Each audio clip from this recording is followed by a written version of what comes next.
Media మిత్రులకు నమస్కారం. Doctor పోతుల Nagaraju, RPS REF వ్యవస్థాపకులు. మిత్రులారా, ఈరోజు రాయలసీమ అభివృద్ధి పైన అధికార ప్రతిపక్ష పార్టీలు ఎవరికి వారు రాయలసీమ వెనుకబాటుతనానికి కారణం, రాయలసీమ అభివృద్ధి చెందలేదు, రాయలసీమలో నీటిపారుదల ప్రాజెక్టులు లేవు అని మొసలి కన్నీరు కారుస్తూ గ్రేటర్ రాయలసీమ అంటే నెల్లూరు, ఒంగోలు, కడప, చిత్తూరు, కర్నూలు, అనంతపూర్ ఈ గ్రేటర్ రాయలసీమ పరిధిలో ఉన్నటువంటి 50 లక్షల కుటుంబాలకు 2,60,00,000 జనాభాకు మోసం చేస్తున్న మోసగాళ్ళు ఎవరు అనేది మీ ముందు ఉంచుతా ఉన్నా. 2014 నుంచి 2026 వరకు ఆంధ్రప్రదేశ్లో జరిగినటువంటి అభివృద్ధి, రాయలసీమ ప్రాంతంలో జరిగినటువంటి అభివృద్ధి, బడ్జెట్లో 2014 నుంచి 2026 వరకు ప్రభుత్వాలు ప్రవేశపెట్టినటువంటి బడ్జెట్, ఇలా చెప్పుకుంటూ పోతే ప్రకృతి సంపదలోను, ప్రభుత్వం విడుదల చేసినటువంటి నిధుల్లోను, ప్రజల నుంచి వసూలు చేసినటువంటి నిధులని మనం చెప్తే దాదాపు 25 లక్షల కోట్ల నుంచి 30 లక్షల కోట్ల అవినీతికి ఆస్కారము, శ్రీకారం చుట్టింది అధికార పార్టీ, ప్రతిపక్ష పార్టీ నేతలు కాదా అని చెప్పి ఈరోజు నేను మీడియా ద్వారా ప్రశ్నిస్తా ఉన్నా. ఎందుకంటే 2014 నుంచి 2026 వరకు ఆంధ్రప్రదేశ్ని పరిపాలించింది ఎవరు? రాయలసీమ వెనుకబాటుతనానికి కారణం ఎవరు? 2 కూటములు, 2 కుటుంబాలు, 2 ముఠాలు తప్ప వేరే వాళ్ళకి ఆస్కారం ఉందా? సమాధానం చెప్పాలా? నేను ఈరోజు ఒక్కటే మీడియా ద్వారా ప్రశ్నిస్తా ఉన్నా. నిజంగా మీరు అభివృద్ధిని, రాయలసీమలో అభివృద్ధి చేయాలనే చిత్తశుద్ధి మీకుంటే భారతదేశంలోనే అత్యంత విలువైనటువంటి ఖనిజ సంపదకు నిలయం రాయలసీమ ప్రాంతం. రాయలసీమలో ఉన్నటువంటి ప్రపంచ ప్రసిద్ధిగాంచినటువంటి ఎర్రచందనం ఇక్కడి నుంచే వెళ్తుంది. మంగళంపేట వెరైటీస్ ప్రపంచంలో ఎక్కడ దొరకదు, ఒక రాయలసీమ ప్రాంతంలోనే దొరుకుతుంది. ఐరన్ ఓర్, ఇలా చెప్పుకుంటూ పోతే 15 రకాల విలువైనటువంటి మినరల్స్ నెల్లూరు, ఒంగోలు, కడప, కర్నూలు, అనంతపూర్, చిత్తూరు ఈ 6 జిల్లాల్లో ఉన్నటువంటి విలువైనటువంటి ఖనిజ సంపదను వారి లెక్కల ప్రకారం ఈరోజు లెక్కించిన, ఎక్స్పోర్ట్ చేసింది, మార్కెట్లో అమ్ముకోయింది, మనం లెక్కలు బయట చెప్పిన ఒక మైనింగ్ నుంచినే దాదాపు 15 లక్షల కోట్ల రూపాయలు ఈ ప్రాంతం నుంచి ఆదాయ మార్గాన్ని వ్యక్తులకి అందిందా, ప్రభుత్వానికి అందిందా, ప్రజలకు అందిందా? సమాధానం చెప్పాల్సింది కూడా ఈ రాష్ట్రాన్ని, ఈ రాయలసీమ ప్రాంతం నుంచి ప్రాతినిధ్యం వహించినటువంటి ప్రజాప్రతినిధులు చెప్పాలా. ఎందుకంటే ఈ 6 జిల్లాల నుంచి 75 మంది ఎమ్మెల్యేలు ఉన్నారు, 11 మంది పార్లమెంట్ సభ్యులు ఉన్నారు, ఇంకా 2 గ్రాడ్యుయేట్ ఎమ్మెల్సీలు ఉన్నారు, 2 ఉపాధ్యాయ ఎమ్మెల్సీలు ఉన్నారు, ఇంకా స్థానిక సంస్థల కోటా నుంచి కూడా ఎమ్మెల్సీలు ఎన్నికైనటువంటి ప్రజాప్రతినిధులు ఉన్నారు. మరి రాయలసీమ వెనుకబాటుతనానికి కారకులు ఎవరో సమాధానం చెప్పాలా? ఈరోజు ప్రజల నుంచి, ప్రభుత్వం నుంచి ఈరోజు బడ్జెట్ ప్రవేశపెట్టినటువంటి లెక్కల్లో కూడా వారు చేసినటువంటి అవినీతి పైన కావచ్చు, లేదా ఈరోజు విద్య వ్యాపారం, వైద్యం వ్యాపారం, తాగే నీరు వ్యాపారం, మద్యం వ్యాపారం, ఈ వ్యాపారాల కోసం ప్రజల నుంచి వసూలు చేసినటువంటి సంపద దాదాపు 5 లక్షల కోట్లు ఈ 12 సంవత్సరాలు. ఇంకా భారతదేశంలోనే, ప్రపంచంలోనే ఆధ్యాత్మిక కేంద్రాలైనటువంటి తిరుమల తిరుపతి దేవస్థానం కూడా మన రాయలసీమలోనే ఉంది. శ్రీశైలం మల్లికార్జునుడు, కాళహస్తి, ఇలా ప్రతి జిల్లాలోనూ ప్రసిద్ధిగాంచినటువంటి దేవాలయాల భూములు ట్రస్టుల పేరుతోనూ, రాఘవేంద్ర మఠం కావచ్చు, లేపాక్షికి సంబంధించినటువంటి దేవుని మాన్యాలు కావచ్చు, కదిరి నరసింహస్వామి కావచ్చు, కసాపురం హనుమంతుని కావచ్చు, ఇలా దేవాలయాల నుంచి వస్తున్నటువంటి హుండీ ఆదాయాన్ని కూడా, భూములు హుండీ ఆదాయం దాదాపు ఈ 12 సంవత్సరాల కాలంలో 4,50,000 కోట్ల రూపాయలు. ఒకవైపు ప్రజల నుంచి వసూలు చేసింది, దేవుని సొమ్ముతో వసూలు చేసింది, ప్రకృతి సంపదను వాడుకోయింది, మళ్ళీ అభివృద్ధి పేరుతో, ప్రాజెక్టుల పేరుతో ఈరోజు నీటిపారుదల ప్రాజెక్టులు కావచ్చు, ఉపాధి హామీకి సంబంధించినటువంటి నిధులు కావచ్చు, రహదారుల నిర్మాణం కావచ్చు, ఇట్లా అభివృద్ధి పేరుతో రాష్ట్ర ప్రభుత్వం 2012 నుంచి 2026 వరకు దాదాపు 26 లక్షల కోట్ల బడ్జెట్ని అధికారికంగా ప్రవేశపెడితే ఇలా మొత్తం అవినీతి వాటా 25 లక్షల కోట్ల నుంచి 30 లక్షల కోట్లకు ఈ గ్రేటర్ రాయలసీమ జిల్లాలో ఉన్నటువంటి ప్రజాప్రతినిధులు కొల్లగొట్టారనే వాస్తవాన్ని మీకు తెలియజేస్తాం. మరి ఈ ప్రాంతం వెనుకబడతనానికి ప్రజాప్రతినిధుల కారణం, ప్రజల కారణం, విద్యావంతుల కారణం. ఈరోజు ప్రభుత్వ ఉద్యోగులు 6 జిల్లాల్లో 3 లక్షల మంది ఉన్నారు. ఈ ప్రైవేట్ కార్పొరేట్ సెక్టర్లో మన రాయలసీమ ప్రాంతంలో ఉన్నటువంటి పరిశ్రమలు, సిమెంట్ పరిశ్రమలు కావచ్చు, స్టీలు ఉక్కు పరిశ్రమలు కావచ్చు, లేదా కేఆర్ లాంటి మోటారు కంపెనీలు కావచ్చు, శ్రీ సిటీ లాంటి దాదాపు అక్కడ 200 పైబడి విదేశీ పరిశ్రమలు, 50,000 పైబడి ఉద్యోగాలు చేసేటువంటి పరిస్థితి శ్రీ సిటీ చిత్తూరు జిల్లాలో, తిరుపతి జిల్లాలో ఉంది. ఇలా ప్రైవేట్ కార్పొరేట్ సెక్టార్లో ఉన్న పరిశ్రమల్లో పనిచేస్తున్నటువంటి వారి సంఖ్య 5 లక్షల మంది ఉద్యోగాలు ఉన్నారు, చిన్న ఉద్యోగం నుంచి పెద్ద ఉద్యోగం వరకు. ఇక దాదాపు 15 లక్షల మంది నిరుద్యోగులు ఉన్నారు. డిగ్రీ చదివిన వాళ్ళు, ఇంజనీరింగ్ చేసిన వాళ్ళు, మెడికల్ చేసిన వాళ్ళు, పీజీలు, పోస్ట్ గ్రాడ్యుయేషన్స్. ఇలా వ్యాపారం, విద్యను వ్యాపారం చేస్తుంది రాజకీయ నాయకులు, వైద్యాన్ని వ్యాపారం చేస్తుంది రాజకీయ నాయకులు. ఈ వ్యాపారం వల్ల ప్రజల నుంచి వసూలు చేసింది దాదాపు 5,50,000 కోట్ల రూపాయలు ఉంది. అది ప్రజల శ్రమని దోచుకోవడం కాదా ప్రజాప్రతినిధులుగా వీళ్ళు? మళ్ళీ ఎవరికి అధికారం లేకపోతే వాడు ముసలి కన్నీరు కాస్తాడు. రాయలసీమకి అన్యాయం జరిగింది, రాయలసీమలో నీటి ప్రాజెక్టులు లేవు, రాయలసీమ ప్రాంతంలో ఎడారీకరణ అవుతా ఉంది, రాయలసీమ ప్రాంతంలో పరిశ్రమలు లేవు అని. అదే దొంగలు, గజ దొంగలు ముఠాలుగా ఏర్పడి పార్టీలు పెట్టుకొని సంపదను కొల్లగొడతా ఉంటే ప్రజలకి ఎక్కడ దక్కుతుందో సమాధానం చెప్పాలా. చదువుకున్నటువంటి విద్యావంతులు కూడా ఆలోచించాలా. ఈ ముఠాలో ముఖ్యంగా నేను చెప్తున్నటువంటిది, రాజకీయ నాయకులు ప్రథమ స్థానంలో ఉన్నారు, బ్యూరోక్రాట్స్ వారికి సహకరిస్తా ఉన్నారు, అధికారులు 3వ స్థానంలో మీడియా మేనేజ్మెంట్ కూడా, ఓనర్లు కూడా కలిసి, కాంట్రాక్టర్లు, ఈ నలుగురు ఒక ముఠాగా ఏర్పడి ఈ రాయలసీమ ప్రాంత అభివృద్ధిని నీరు కార్చింది, ఈ రాయలసీమ ప్రాంతంలో నిధుల్ని కొల్లగొట్టింది, ఈ రాయలసీమ ప్రాంతంలో ఉన్నటువంటి ప్రకృతి వనరుల్ని కొల్లగొట్టింది.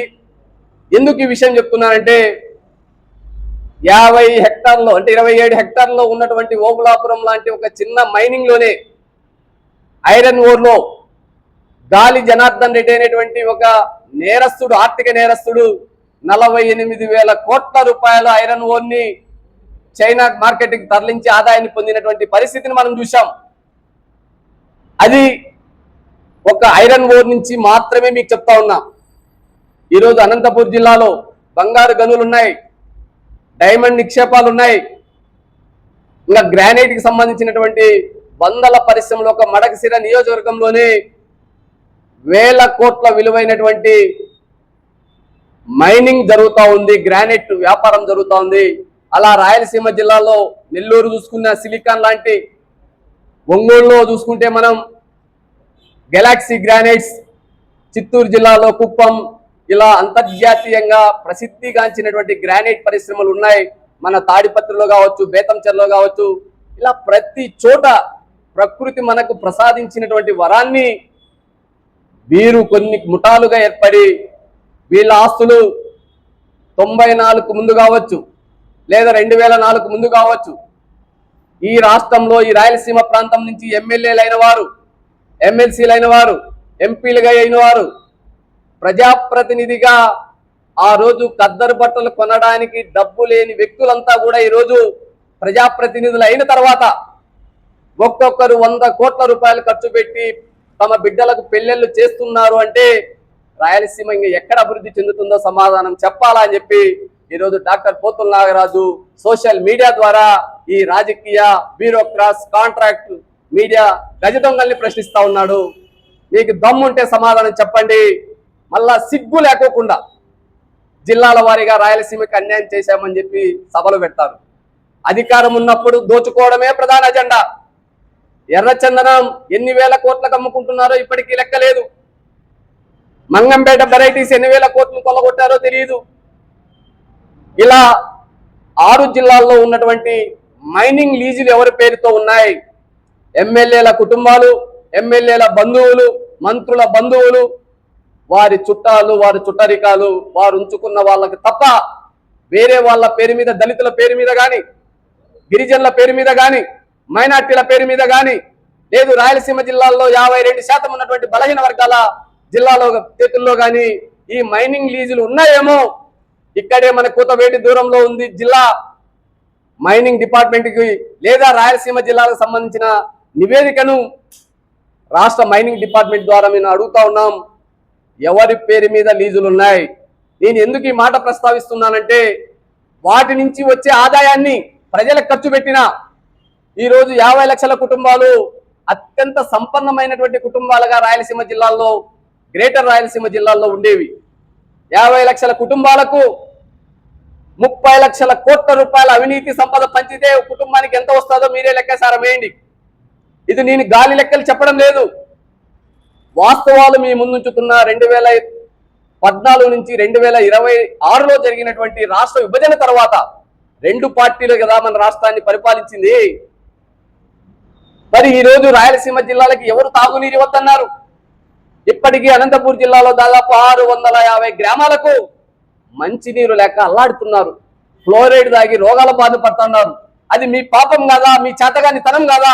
మీరు ప్రజాప్రతినిధుల, ప్రజా భక్షకుల? సమాధానం చెప్పండి ప్రజలకి.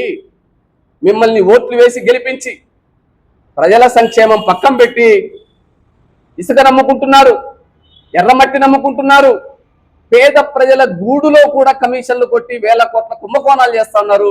మీరు ఎవరి పక్షం ఉన్నారు? ప్రజల పక్షము లేరు, ప్రజాస్వామ్య పక్షము లేరు, రాజ్యాంగ వ్యవస్థల్ని కాపాడరు, మిమ్మల్ని నమ్మిన కార్యకర్తలకి న్యాయం చేయరు. మీరు మాత్రం ఒక్కోరు 50 కోట్లు 100 కోట్లు పెట్టి బంగ్లాలు. ఎవడు మిమ్మల్ని చంపుతాడు? ఎవరు మీ మీద అటాక్ చేస్తాడు? ఏమన్నా మనకి విదేశీయుల కుట్ర ఉందా? ఈరోజు ట్రంప్ భవనం కూడా అంత పెద్ద ఖరీదైన భవనం అనంతపూర్ జిల్లాలో ఉన్న భవనాలు లేవు. ప్రపంచవ్యాప్తంగా అమెరికా అధ్యక్షునికి థ్రెట్ ఉన్నా కూడా ఆయన నివాసం కూడా ఇంత ఖరీదైనటువంటి బంగ్లా లేదు. మరి రాయలసీమ జిల్లాలో ఒక్కసారి ఎమ్మెల్యే అయితే ఒక్కొక్కడు ఎకరాల్లోనూ 6 ఎకరాల్లోనూ ఎవడు మిమ్మల్ని ముట్టడిస్తాడు? లేదు అంతకుముందు మీరు కృష్ణదేవరాయలు వారసులా, కాటంరాజు వారసులా? లేదు మా రాజ్యాలు మావి, భూములు మావి, దాన్ని కాపాడుకునే ప్రయత్నంలో మేము అగ్రికల్చర్ ఫార్మ్స్ కావచ్చు, రిసార్ట్స్ కావచ్చు, బంగ్లాలు కావచ్చు కట్టుకున్నాము అని చెప్పచ్చు. మీరు దేనికి కొలబానము? వీరప్పనే నయం మీకంటే. ఇంత దుర్మార్గమైనటువంటి పాలన చేస్తూ మళ్ళా నమ్మించే ప్రయత్నం. ఎవరు నమ్మిస్తా ఉన్నారు? రాయలసీమ వెనుకబాటుతనానికి కారణం ఎవరో చెప్పండి. దీనికి ఆ పార్టీల పేరు ప్రస్తావించలా, నాయకుల పేరు ప్రస్తావించలా. నాటకాలు ఆడేటువంటి చిల్లర వేషగాళ్ళని నేను ప్రశ్నిస్తా ఉన్నా. నేను ఎందుకు ఈ బాధ అంటే, చదువుకున్నాం కాబట్టి ఈ బాధ. ఎంతమందిని మోసం చేస్తారు మీరు? ఒక్క జిల్లా కేంద్రంలో ప్రభుత్వ ఆసుపత్రుల్లో వైద్యం అందడం లేదు, ఒక్క ప్రభుత్వ పాఠశాలలో పిల్లలకు సరైనటువంటి విద్య లేదు, సౌకర్యాలు లేవు, తాగడానికి మంచినీళ్ళు లేవు. సంక్షేమ హాస్టల్లో దాదాపు 70 మంది పిల్లలు 2025-26 విద్యా సంవత్సరంలో చనిపోయారు. ఇది మీ పాపం కాదా? రాష్ట్ర బడ్జెట్ ఏమో రాష్ట్రం విడిపోయిన తర్వాత 1,60,000 కోట్లతో ప్రారంభమైనటువంటి యాన్యువల్ బడ్జెట్ 3,60,000 కోట్లకు పెరిగింది. మరి ప్రజల జీవన ప్రమాణాలు పెరిగాయా? తాగే నీటిని కూడా కొనే దుర్మార్గమైనటువంటి పాలన మీరు చేస్తా ఉంటే ఇంకా ఏం ప్రజలకు ఇచ్చారు? ఈ రోజు దినదిన కూలితో, కష్టంతో బతికేటువంటి వారు నీరును కొంటారా? విద్యను కొంటారా? వైద్యాన్ని కొంటారా?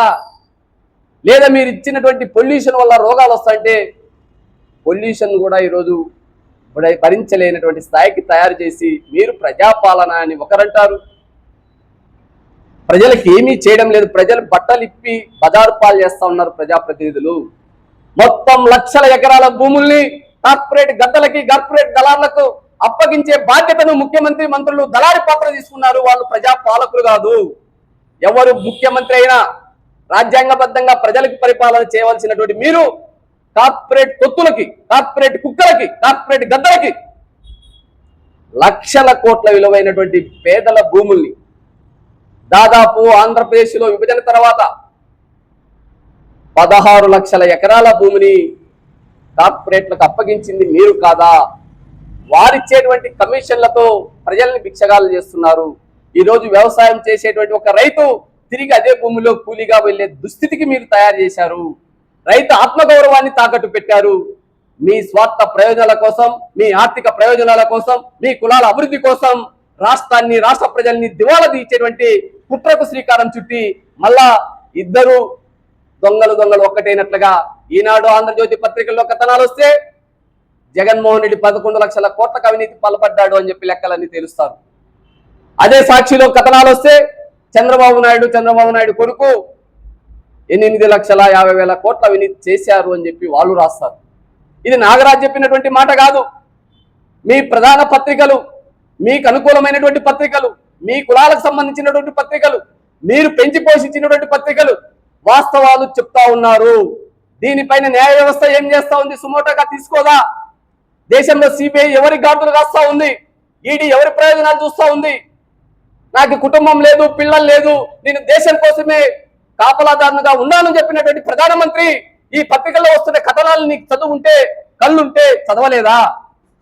ఆంధ్రప్రదేశ్లో ఉన్న భారతీయ జనతా పార్టీ విలువలకి, నీతికి, నిజాయితీకి కట్టుబడి పనిచేస్తామని చెప్తున్నారు. దేవాలయాల సొమ్మును కొల్లగొడతా ఉంటే చూస్తూ ఉన్నారు.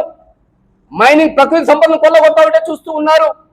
ప్రజలకు ఆరోగ్యాన్ని అందించాల్సినటువంటి అనారోగ్యం పేరుతో కల్తీ లిక్కరు, కల్తీ సారాయి, కల్తీ మందు అమ్ముతా ఉంటే చూస్తూ ఉన్నారు. ఇలాంటి దుర్మార్గమైనటువంటి పాలన చూస్తూ మేము నిజాయితీ పనులంటే వీటన్నిటినీ కూడా చూసి చూడలేనటువంటి కేంద్ర హోంమంత్రి గారు, కేంద్ర ప్రధానమంత్రి గారు ప్రజలకు సమాధానం చెప్పండి. ఆంధ్రప్రదేశ్ ప్రజలకు, రాయలసీమ ప్రాంత ప్రజలకు. ఇప్పటికీ రాయలసీమ జిల్లాలో తాగునీరు లేదంటే ఆ పాపం మీది.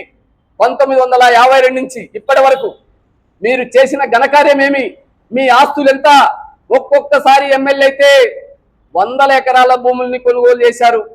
అనంతపురం జిల్లాలో 1000 ఎకరాలను కూడా కట్టి ఎస్టేట్ ని తయారు చేసుకున్నారు. ఎక్కడి నుంచి వచ్చాయి? ప్రజలకు సేవ చేయమని మిమ్మల్ని ఎమ్మెల్యేలుగా గెలిపిస్తే, మిమ్మల్ని ఎంపీలుగా గెలిపిస్తే, మిమ్మల్ని మంత్రులు చేస్తే గజ దొంగల మాదిరి ప్రజల్ని కొల్లగొడతారా? మళ్ళా బయటకు వచ్చి వీధి నాటకాలు ఆడతారా? ఇది చాలా అన్యాయం. రాయలసీమ మీద ప్రజలు హక్కు ఉంది. ఈ రాయలసీమ వనరుల మీద ప్రజలకు హక్కు ఉంది. అందుకే ఒక్కటే డిమాండ్ చేస్తున్నాం. ప్రకృతి సంపద నుంచి వచ్చే ఆదాయాన్ని ప్రజల విద్యా వైద్యం కోసం ఖర్చు పెట్టండి. తిరుమల లాంటి దేవస్థానాల నుంచి వచ్చే ఆదాయాన్ని ప్రజలకు తాగునీటి కోసం, మౌలిక వసతుల కోసం ఖర్చు పెట్టండి. ప్రజలు అల్లాడుతున్నారు. మీ దోపిడీని తట్టుకోలేక కనీసం ఆ దేవుని పక్షమైనా మీరు నిలబడతారేమో, ఆ దేవుడన్నా ఈ ప్రజలకు సహకరిస్తారేమో అని మీ ద్వారా నేను అప్పీల్ చేస్తున్నా. ప్రైవేట్, కార్పొరేట్ విద్యా సంస్థల దోపిడీ రాయలసీమ 6 జిల్లాల్లో వందల సంఖ్యలో ఇంజనీరింగ్ కాలేజీలు ప్రైవేట్ వ్యక్తులు, ఎమ్మెల్యేలు, ఎంపీలవి, మెడికల్ కాలేజీలు వాళ్ళవి, ఇంజనీరింగ్ కాలేజీలు వాళ్ళవి, నారాయణ, చైతన్య, భాష్యం, రవీంద్ర భారతి విద్యా సంస్థల వాళ్ళవి. వీటి ఆదాయమే రాయలసీమ జిల్లాల్లో ఈ 12 సంవత్సరాల్లో 5,60,000 కోట్ల రూపాయలు ప్రజల నుంచి వసూలు చేసినటువంటి విద్య నమ్ముకున్నటువంటి దొంగలు అని చెప్పి నేను చెప్తా ఉన్నా. అందుకే ప్రభుత్వమే నాణ్యమైన విద్యను అందించాలా, ప్రభుత్వమే నాణ్యమైన వైద్యం అందించాలా. ప్రతి మున్సిపాలిటీ, గ్రామ పంచాయతీల్లో తాగడానికి మీరు మినరల్ వాటర్లు పెట్టి మోసం చేయదండి. అది సహజ సిద్ధమైనటువంటి వాటర్ని ఇంటింటికి సప్లై చేసే బాధ్యత తీసుకోండి అని మీ ద్వారా డిమాండ్ చేస్తూ రాయలసీమ వెనుకబడతనానికి, రాయలసీమ అభివృద్ధికి ప్రజలు ముందుకు రావాలని, విద్యావంతులు ముందుకు రావాలని, ఆ 3 లక్షల మంది ప్రభుత్వ ఉద్యోగులు కావచ్చు, 5 లక్షల మంది ప్రైవేట్, కార్పొరేట్ ఉద్యోగులు కావచ్చు, 15 లక్షల మంది నిరుద్యోగ యువత ప్రశ్నించండి, ప్రశ్నించండి. ప్రశ్నించకపోతే మొత్తం సర్వము కోల్పోతామనే విషయాన్ని మీ ద్వారా తెలియజేస్తున్నా. Thank you. ఫాలో చేయొచ్చు కదండి ప్లీజ్. అందరికీ నమస్కారం. మీరు వీడియో చూస్తున్నారు కానీ సబ్స్క్రైబ్ చేసుకోవడం లేదు. దయచేసి సబ్స్క్రైబ్ చేసుకోండి, మాకు సపోర్ట్ చేయండి.